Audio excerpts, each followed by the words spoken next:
Assalamu alaikum wa rahmatullahi wa barakatuh. Welcome to our program, Ajmal Masroor live here on TV1, discussing our identities. Do Muslim communities have a problem with their identity? Do we suffer from identity crisis? Especially Muslims living in the West.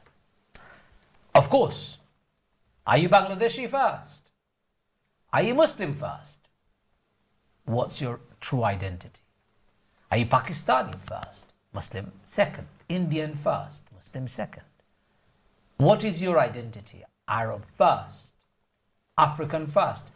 We have so many layers of identities. Which one do you use? And what makes you feel comfortable in your own identity? In other words, are you very comfortable in your own skin? Could ask that question. Why do Muslims face identity crisis while living in the West? Why do we create this us and them attitude while we live here? Back home is where we come from. What's back home? Where do you really belong? Is Britain your really, truly, honestly home? Are British people your people? And are you willing to do everything possible for the well-being of this little island in which you live? Where do you belong? What's your identity? Is there an identity crisis amongst Muslims living in the West? Question that we're raising and discussing tonight. আজকে আমাদের প্রোগ্রামে আমরা আমাদের identity নিয়ে কথা বলবো। আপনি মুসলমান প্রথম না বাঙালি প্রথম? আপনি কি আপনার আইডেন্টিটি নিয়ে বেশি ব্যস্ত এবং কোনটা আপনার আইডেন্টিটি হবে এটা নিয়ে বেশি চিন্তিত? আপনার বাচ্চাদের অবস্থা কি? তারা কি মনে করে? আপনি কি সত্যি ব্রিটেনে বসবাস করা অবস্থায় ব্রিটিশ মনে করেন?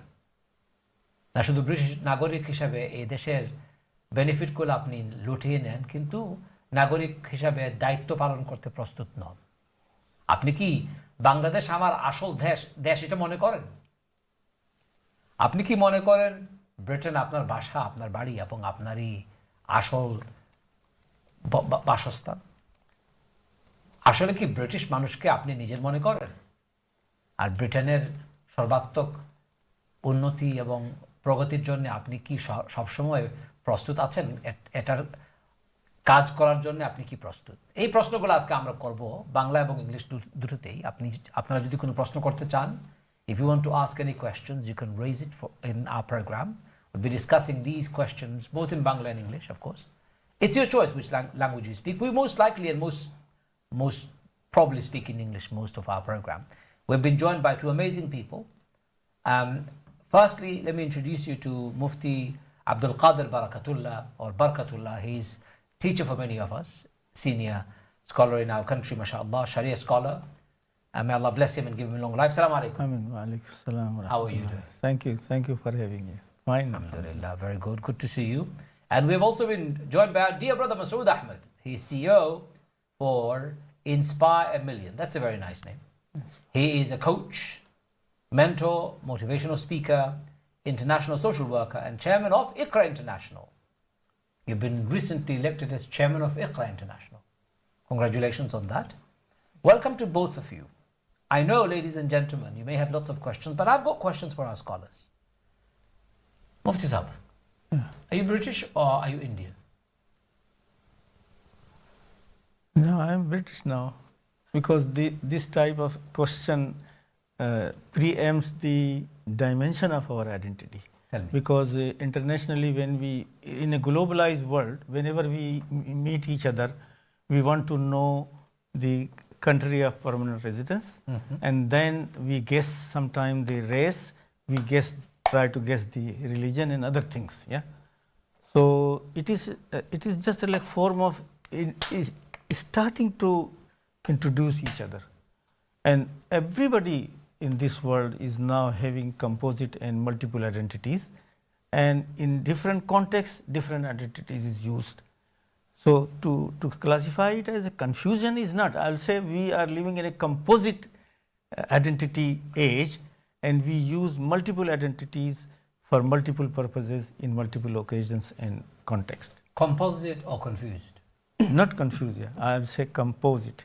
Because the survey done through the academic institutions, consistently the Muslim community put their religion first, and then their origin second, third the residence. So the identities may be prioritized or different orders. It depends on the context rather than confusion. Okay. I will call it, some people have just little bit one But or two. your parents, you originally came from India. Yeah, I came. How old were you when you came to this country?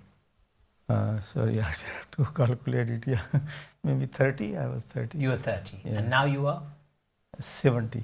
So for the last 40 years, you've yeah. lived in this country. Yeah, yeah. You've lived more here than in India. Yeah, yeah. So that's why I say I'm a British now. Muslim. British Muslim. Okay. Let's go to Brother Masroor. Assalamu alaikum, Brother Masroor. Alaikum salam. Thank you for coming. Thank you. Thank you very much. And where do you belong? I belong to this country. This is my home. This is my country. But we all have, like Mufti Barkatulla Sahab said, we all have multiple identities. So it all depends on the context. If you are an immigration officer checking my passport when I'm coming into the country and I have a red passport or I don't know Black what color, passport black now. passport now, it will clearly say I'm British. So if the question was, what's your identity? At that time, it's British. But have you never come across such a situation where somebody looks at your passport, holding it on their hand, and it clearly says British, but they're still asking, where are you from? Yeah, yeah. Where are you really from? Tell us where you really from. That tends to happen in the Muslim countries. So many Muslim countries I have traveled to, they usually look at my color and look at my passport and they think there is a Don't mismatch. match, yeah. So they really want to know where I'm from and my origin. So, you know, if it's an Arabic country, I would say Aslim in Bangladesh.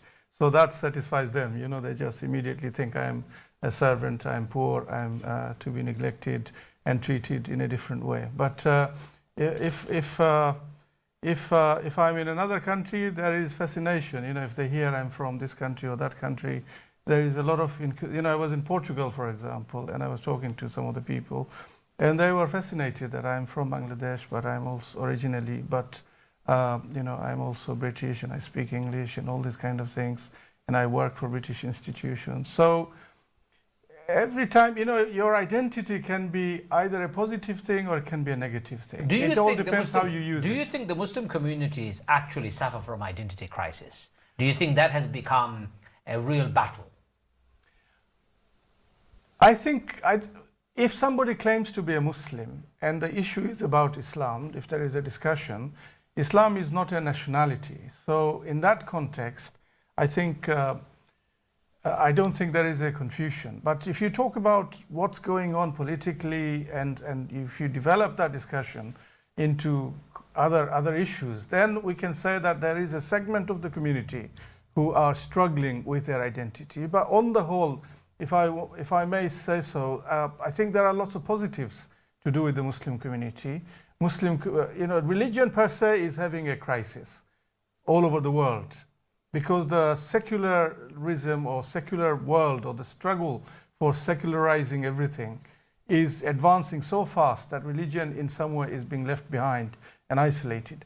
But Islam, if you talk about Muslims in the West especially, many Muslims would not hesitate to identify themselves as Muslims. They go to the mosque, and in this day and age, you know, you would find in almost every mosque there are people attending the congregations, which makes other people in other faiths somewhat jealous and envious, that how can you get people to come to the congregation? And in some mosques, you know, thousands of people attend the congregations on a Friday. Okay, so in that sense, it's a very positive. There is no identity. confusion Stay about with that Muslims. thought. Somebody just called in, probably wants to pick up on an issue that you have raised. Hello, salam alaikum, caller. Islam, brother, why Salaam do you have alaikum. a pigtail? Hello, salam alaikum. I want to leave a message for Ajmal Masroor from Qadir. Why do you want to leave a message? You're talking to him directly. Tell me, what do you want to say? Brother, why do you have a pigtail at the back of your head? Oh, thank you, because my hair is too long. It's okay, it's okay. Hold on. Listen, we're doing a program about identity crisis. Do you have a No, crisis? it- Do you have a crisis with your identity? Bangladeshi to have a big Can you please listen to the question? Do you have a problem with your identity? Do you think Muslim community is suffering from identity crisis? That's the discussion we are having. If you want to contribute to that discussion, talk to us, inshallah, we're here. No. You don't. So let's go. Let's get rid of your call then. Thank you for calling. Salaam alaikum. We're discussing very simple topic today, which is our young people and old people. Do we have identity crisis? Do we feel confident to be a Muslim? Do we feel confident to be British? Do we feel confident to be who we are? And if we have a problem with our identity, how do we manage that? Brother Maswood was quite eloquently answering some of those questions, and I'll come back to you all as callers. Call us anytime you like. Mufti Barkatulla, just further this question. When you came to this country in the 50s or 60s, whenever you came, 60s I suppose, it was 40 years ago, at that time Muslim communities were not here in large number. Identity meant something very different to what identity means today, right? Yeah. How has it evolved in your experience? Yeah, I mean, it is with all the immigration communities that when they come for specific purposes like economic well-being or education, and then when they settle down, initially they think that they are there for a limited period and limited objectives, but when they find that this is a comfortable place and they belong to it, then they settle down, and then the identity switches from the ethnic origin to the country of residence. Because as in the constitution of Medina, Rasul sallallahu alaihi wasallam made a composite agreement with Jews and Mushrikeen and Munafiqeen and Muslims and Muhajirin. 5 communities in Medina put a defense pact that we will defend Medina if anybody attacks. So the nationality is also a composite thing made of different ethnicities, different ideologies, different religions, and different background. What you have just described sounds like it was an agreement made by the Prophet ﷺ for the well-being and betterment of the society. So that could be the agreement that we have made in this country as citizens. Let's take the call. We've got a caller waiting. Hello, Assalamu alaikum, caller. Assalamu alaikum. Wa alaikum assalam wa rahmatullahi wa barakatuh. What's your name, my brother, and what would you like to say? My name is Baharuddin. Okay, and what identity question do you have? Well, I have a question. What should we say to our children about their identity? Okay, and what do you normally say to them? Do you say they are Bengali first, Pakistani first, Indian first, Muslim first, British first? What do you say to them? I say to them, we are Muslim first. Okay, and why do you say that? What's the reason? Because this is the main identity of being a Muslim, isn't it? Okay, very good. And what do you say to people who say, no, we are Bengali first? No, that's something I don't agree. Okay, and why don't you agree with that? What's the reason? Well, it doesn't make any sense, Bengali, innit? Why not? Well, can you explain to me? So somebody who comes from Bangladesh claims to be Bengali. Yeah, no, not really. I'm a Muslim.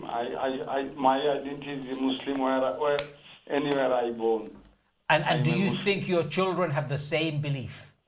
No, my children, I don't think. They call they're British. So what's wrong with calling themselves British? No, why I should call British? Why? Because they live in the UK. The living, it doesn't matter. They are living now here. Maybe they can move somewhere after 5 years. Okay. But their constant identity is Muslim. Yes. Okay. Very confident. Thank you. I like that. And Go on. also, I have a question for brother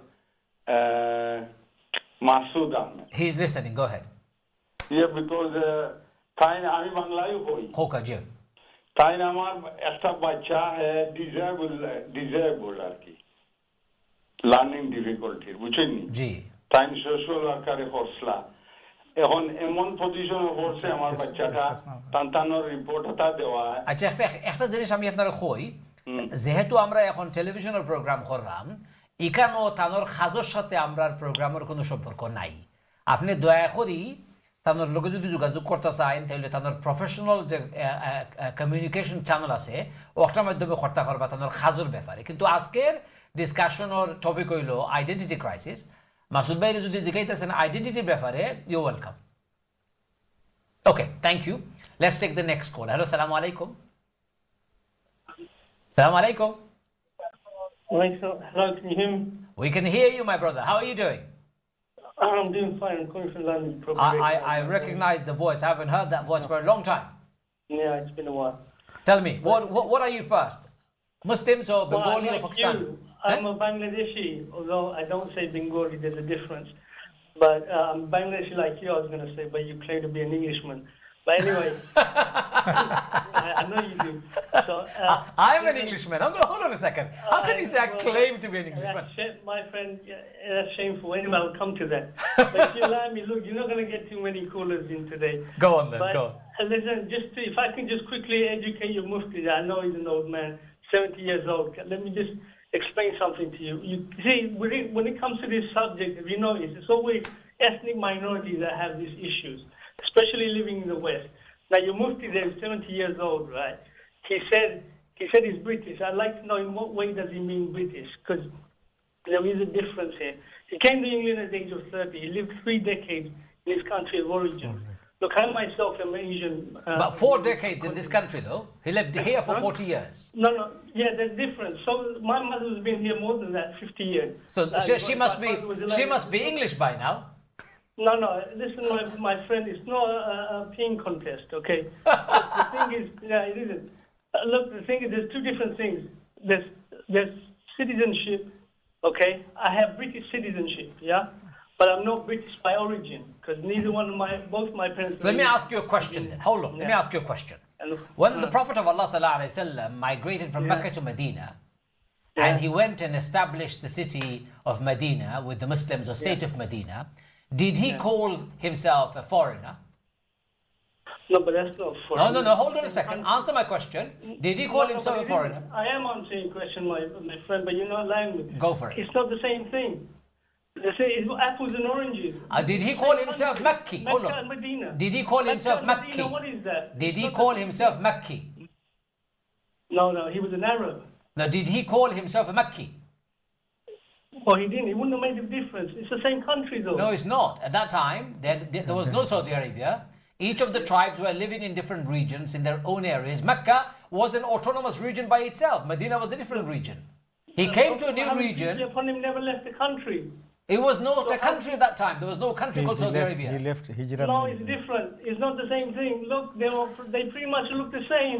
It's not the same thing. Look, I'm a brown man living in England. How is that the same thing? Bilal was a black man living in Mecca. Yes, but if you go to the Arab world, you find so many black folks who've been there for generations. It's not the same thing. What you're talking about is racism, but that does not justify your position, and that is... It's 2 different things. I'm talking about citizenship and I'm talking about ethnic origin. Look, my parents, my grandparents, my parents' grandparents, my grandparents' grandparents, they're all from the Indian subcontinent. So I am a brown Asian of the Indian subcontinent. And when will you ever become British? No, I have citizenship. I'm trying to explain that to you. You say, and in the beginning you say, are you British or are you Asian? The problem with your argument is you want to have your cake and eat it. You are saying citizenship is an identity, but citizenship has been given to you by your colonial masters. No. Citizenship means you have legal right to be here. Look, I've been in London. Let me open up Mufti Barkatulla to respond to you. Mufti Barkatulla, you are not really British. You are actually Indian. I mean, by race or by origin. But currently, I am a British because Rasulullah sallallahu alaihi wasallam, when he migrated Makkah, Meccan attacked him, and he said after conquering Makkah to Medinan people, "Look, don't think I am going back to Makkah. I am coming with you to Medina. Ana minkum. Don't you agree that people take all the properties and camels and sheep, and you take Rasulullah to you, Medina?" This was the last sermon Rasulullah sallallahu alaihi wasallam gave after conquering the Makkah. So he completely rejected his Meccan citizenship, and he said to Ansar, "Ana minal Ansar wal Ansaru minni. Ala tardawna anna an-nasa ya'khuduna bil ibil وَأَنْتُمْ تَأْخُذُونَ إِلَى بُيُوتِكُمْ رَسُولَ اللَّهِ.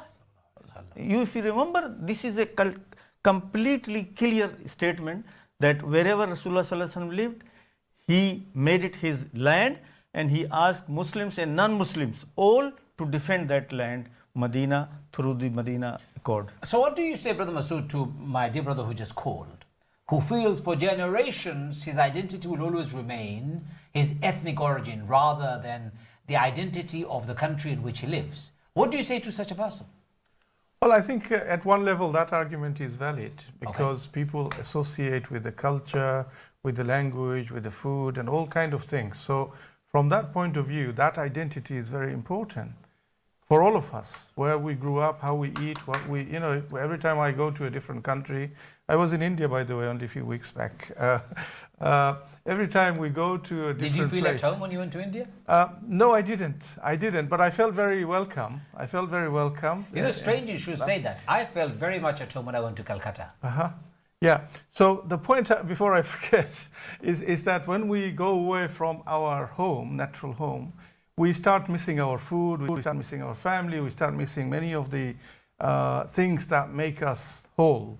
And from that point of view, our cultural identity is very important. So for Bangladeshi people, Pakistani people, for Somali people, for Arab people, our identity in that sense, cultural identity is very important. But if you talk legally, and also like Ustad was saying, from an Islamic point of view, wherever you decide to adopt that place as your home, you can't be in two different places. You can't be in two mindsets, because otherwise you'll never develop that place and you'll never develop yourself. And that's the difficulty many of us have. Thank you. Because if we don't accept this as our home, then we are in a journey. We're just here just to take the benefits and go back somewhere else. Where are we going? Well, where did our parents go? Let's see. Yeah? If my father came here in 1956, he said he was going to go back in 10 years' time. In 2019, he died and he was buried in Walthamstow. He didn't go back to Bangladesh, did he? Well, may Allah bless him and have mercy on his soul and all our parents who have passed away. We're going to take a quick break, ladies and gentlemen. What is our identity and where do you belong? It's a big question. And if you have your own defense for an identity that you've developed, give us a call, or if even a question or a challenge. Don't go too far away. We'll be back straight after this break. Assalamu alaikum.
Assalamu alaikum wa rahmatullahi wa barakatuh. We're talking about identity crisis. Muslims living in the West, do they have identity crisis? If they do, why don't you talk to us? And what is the implication of this identity crisis? What happens to our children and our families? In our communities, when there is identity crisis, how does it manifest itself? Let's go to Brother Masroor to discuss this. Open up a bit more and let's go to the depth of it. What happens when people have these conflicted identities or conflicting identities? I think there are people who are somewhat confused, but if I just focus on young people, for example, when I'm working as a social worker, I wear different hats. But when I'm working as a social worker, many a times I come across children who have been taken away from their families, placed in families where their culture is not reflected. So it can be a Muslim child placed in a family that doesn't practice any religion, or they certainly are not of Muslim background. So children tend to become somewhat confused many times, and eventually they want to assimilate into the home culture, where they have been placed. And that causes a lot of problems. Sometimes children are forced to practice their religion. So the first reason why they are taken away from their parents may be because they were subjected to extreme levels of violence or forceful conversion, if you like, or forcing the child to practice the religion. And eventually the reaction is that I don't want to have anything to do with the religion. I don't want to have anything to do with Islam. I don't even want to have my identity kept as a Muslim. So if the child had a Muslim name, they would want to change that name. So I've come across many situations. Even just recently, I dealt with a young child, a young boy.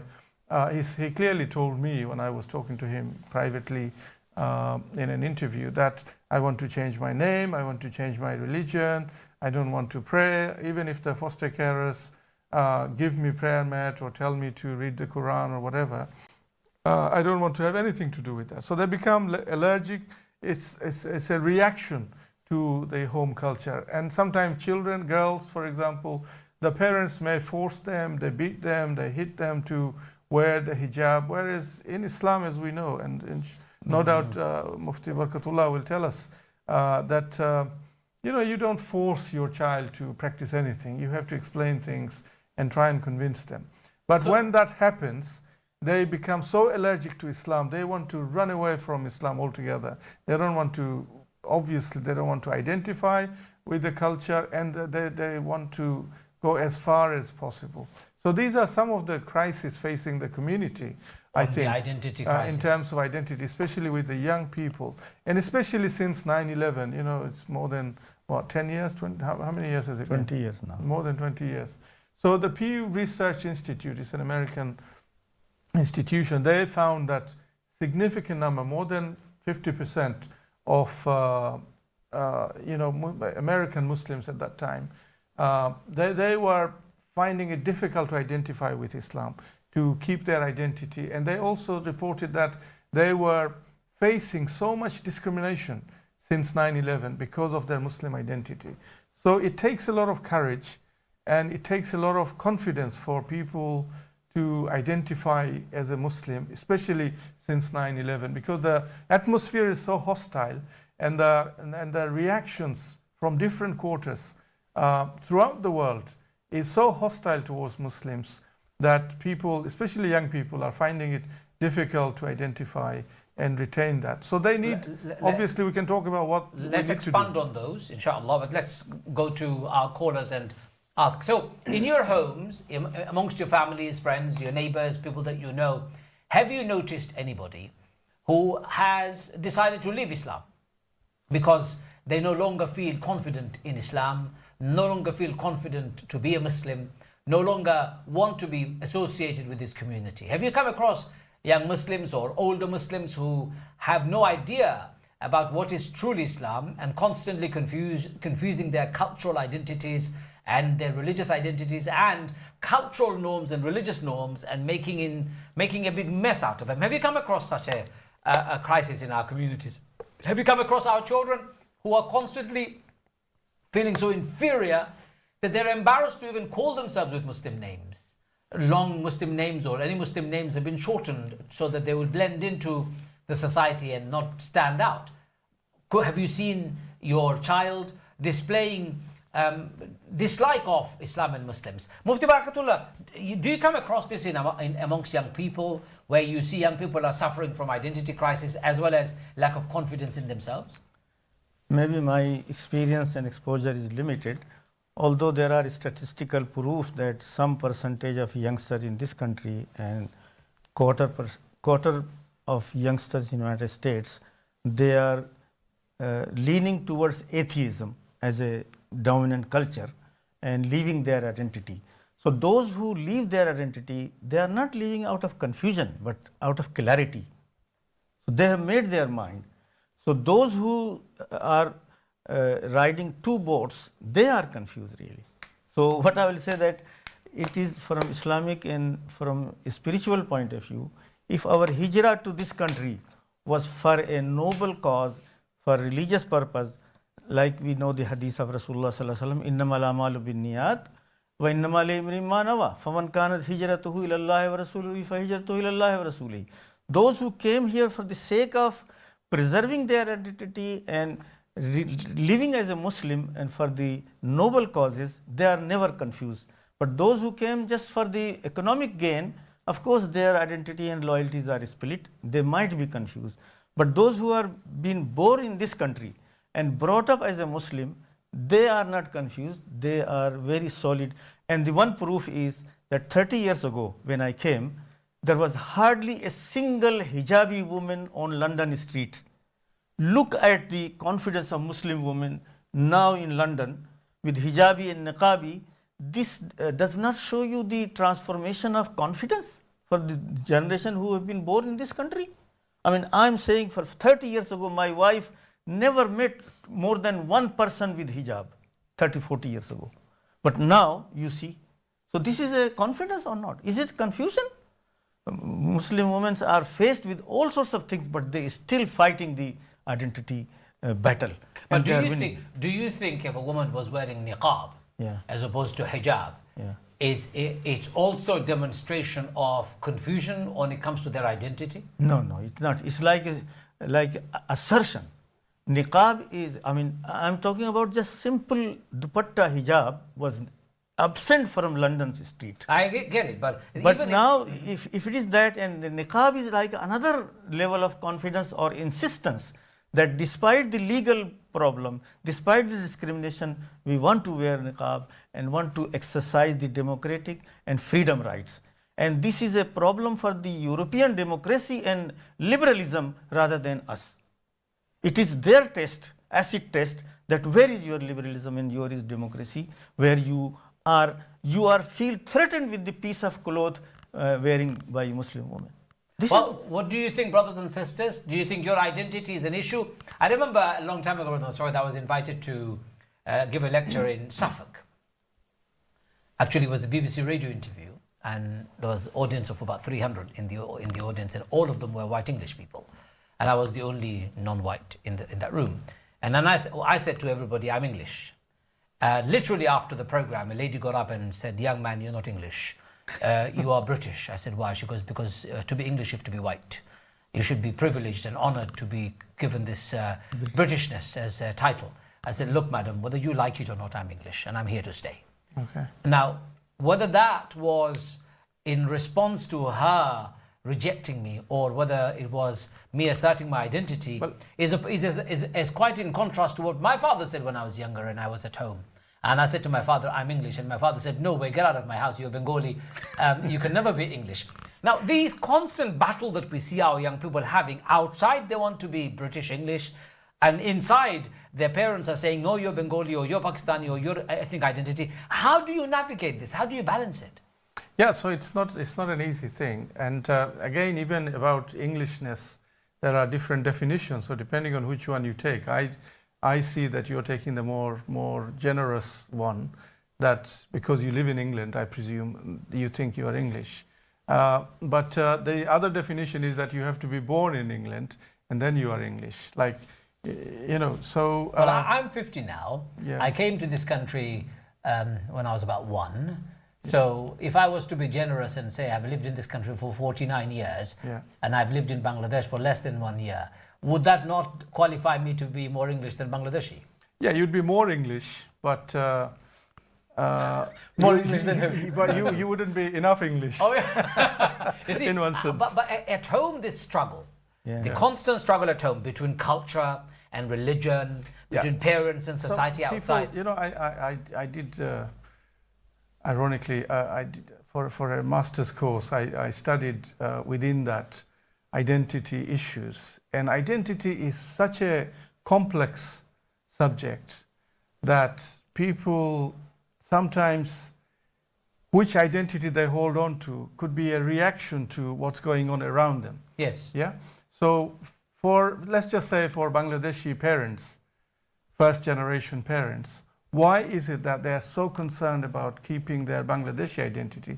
It's because they fear that if the child, the second generation child, or third generation now, if they adopt any other identity, they will lose their, it's called fidelity. They will not be authentic to any identity. They will become so diluted, and that's a genuine. So concern. there's a fear amongst the parents that they will lose their children. Yeah, and there is genuine reason as well. When people don't belong to a solid identity and they don't have a base, they don't have a baseline. What happens is that they tend to pick a little bit from here, a little bit from there, little bit from there, and then they end up being jack of all trades and master of none. Like khichuri, you mean? Like in Bangla we say khichuri, yeah. Khichuri. But that's not a problem. If I take the best of everything, why do I need to have one uniform, unique identity? Why can I not be a bit of Bangladeshi, bit of Indian, bit of English, bit of everything? Why not? That would be great if we all were rational, the hybrid identity. sensible people. But people tend to pick a bit of rubbish from one culture, rubbish from another culture, and something good from one culture, and something better from another culture. That's a bad example. So What if you picked up good cultural? No, that would be great. That would be great. So you need to have confidence in the first place. You have an identity, and then you need to feel confident, and you take the best out of all the cultures around you. Yeah. So, for example, the first scholar said his identity is Muslim identity. Yes, and he says that very confidently. So if that's his starting point, if that's his baseline, then he can take many good things from the British culture, English culture, Scottish culture, Welsh culture, wherever, and see, compare it and see which one is compatible. If they're compatible, it's not a problem. Well, I'm a bit worried that now, does it mean, if you say, for example, you're British, does it mean you're signing up to everything British baggage brings, good, bad, and the ugly? Or can you be selective? Mufti Barkatulla? And as we know that really among the 27 EC countries, UK is the most multicultural open society. And we are proud of it. And the rest of the Europe cannot catch with the Don't be too complacent about this. If Rishi Sunak becomes the Prime Minister, he said you can't even criticize Britain. It is going back. I'm coming to this. Oh, you are. That what happened then, because it was a multilingual, multicultural, open society, then they are nowadays promoting something called British values in schools. Yeah, so they are trying to make best of from all the multicultures and culminate them in a set of values called British values, which I don't think any Muslims. But how do you answer the question? And that is it therefore a problem to criticize the very culture that you have adopted? So I can be British, but can I also be anti-British? Yes, of course, because British is a form of identity which reflects the residence and belonging and living and being happy with the ethos like legal system and tolerance and openness and opportunities. We are happy with this. Anything which is opposite of our culture, our religion, we will of course reject it, and we are rejecting it. And the hijab was one example. But Masroor, so therefore, you can be as British as you want, but you can also be as critical as you want of your country, which is the beauty of our country, right? And therefore, having the identity which is British makes me more proud because I can't be as critical of it in my ethnic Bangladeshi cultural identity as you rightly reminded me. Perhaps I'm not going to be British enough. But would I want to be associated with a culture that is very repressive, that does not tolerate plurality, that is very insular? Which one is that, British? Bangladeshi culture. Bangladeshi, yes. okay. Yeah, because we are going through a change in our society here in Britain where sometimes certain things are seen as very repressive, and as you can see, the trend is increasingly going towards controlling and coercing people towards maintaining a state, a certain line of thinking rather than the British values that we grew up with. But there is always a balancing force that is that constant challenge with such an idea. So in the media, in the world of politics, even in legal institutions, if your rights are trampled upon, you can challenge. But in certain countries, the so-called home countries that we often rave about, you can't challenge. You will be locked up and keys thrown away. Yeah, so that I mean, I think if you're talking about, let's just say, in terms of the audience, majority of the audience for this channel, if you're talking about Bangladesh, you can't say the society per se is repressive because at the moment Bangladesh is going through a political process. So you can criticize a political party and what they're doing, but if you say Bangladesh has always been like that or will always be like that, that also wouldn't be a fair assessment. That would just be an emotional reaction to possible changes in the future. And I think Bangladesh... but you don't have to go very far. Go to Bangladesh for it, when you do. Yeah, I go very frequently. For you, okay, maybe you're very privileged, but for you to do anything, bribe, corruption, without that you can't even get a certificate to do anything. How is that a society? I would never want to identify myself with such corrupt, such a nepotistic society. I wouldn't want to. Yeah, well, I'm not going to be a defender of Bangladesh. But I'm not saying I'm saying so. My identity is formed based on the fact that my human rights, my human values are respected and regarded. Yeah. Britain upholds it. So I'm 100% British and I'm very proud of it. Yeah. Okay, that's fine. But what I'm saying is that the criticism for any society, societies go through phases. Correct. They go through changes. And Bangladesh may be corrupt in many ways at the moment, if it is. But those things can be changed depending on the system the people decide to adopt. And the culture of the people, vast majority are Bangladeshi Muslims.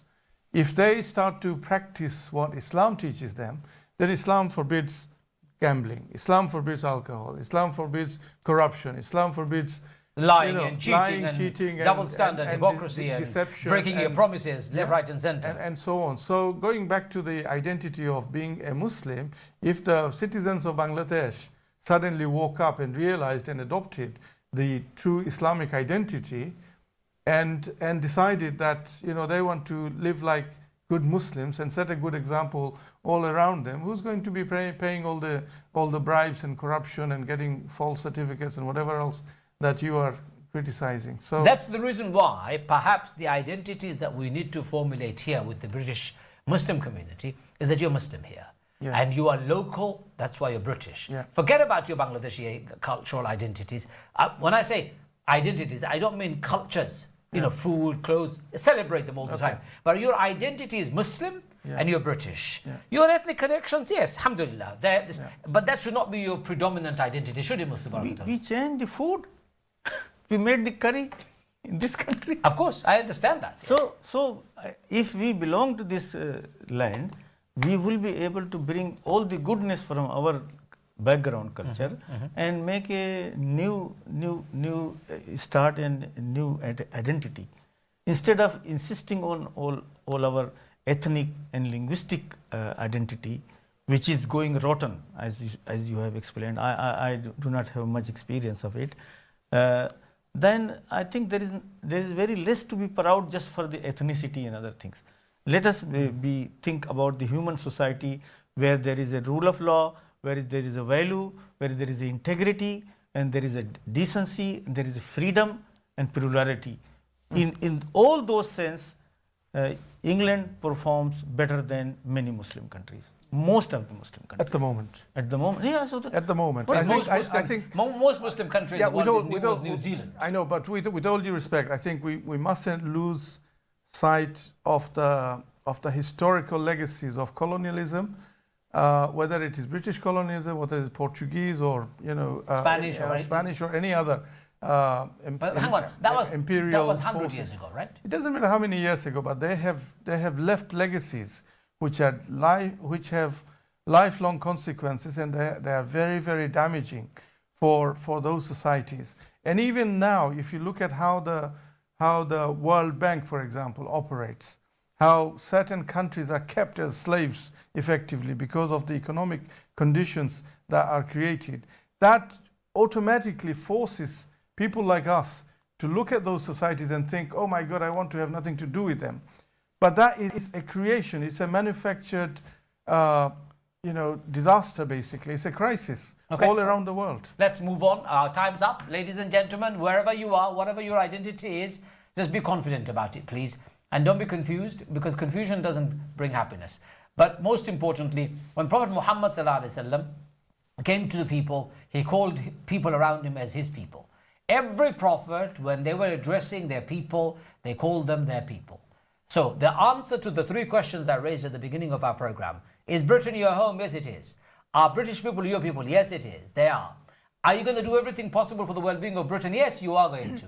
If the answer to those questions are emphatically yes in all three accounts, then you have understood your identities and your responsibilities. But if they are not, and if you have got hesitations, let's discuss it next time. Until next time, from myself, my wonderful guests, of course, we're going to say thank you to them first, but also on their behalf and on behalf of my team, I'd like to say to you all, thank you for watching. Assalamu alaikum wa rahmatullahi wa barakatuh.